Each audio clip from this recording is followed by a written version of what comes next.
respectées, ça veut dire que les balises telles qu'elles étaient positionnées étaient bonnes? Ou est-ce qu'il y avait quand même peut-être un manquement? À un moment, c'est ce qui accroche le haut d'un rocher qui affleure. Il perd l'équilibre et chute le corps en avant. Il heurte de la tête un rocher situé à environ 3,50 m plus bas.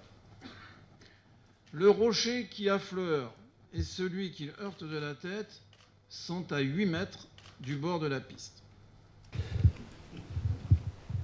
Vers l'évolution de M. Schumacher, on ne décèle pas une volonté de prise de vitesse excessive ou de dépasser la vitesse qui pourrait être induite par la pente du terrain sur lequel il évolue.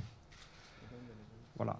Je vous ai dit, il évoluait en virage petite godille de faible, je prendrais l'expression d'ondulation, mais plutôt une trace face à la ligne de pente cassée pour réduire cette vitesse avec de petites ondulations.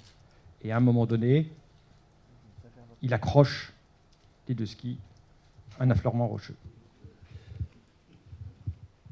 L'enquête n'est pas terminée. Si on a d'autres témoignages qui permettent d'établir qu'il avait un autre motif que celui de skier dans cette neige qui a été poudreuse et hors piste, notamment de se porter au secours de quelqu'un, mais je ne l'ai pas, cet élément en procédure, donc il m'est difficile d'en faire état. Donc je suis amené à considérer que délibérément, il a choisi d'aller dans cette zone. Monsieur Michael Schumacher est un très bon skieur qui connaît très bien la station de Miribel, où il skie régulièrement. Ça, ce sont des éléments qui sont dans la procédure.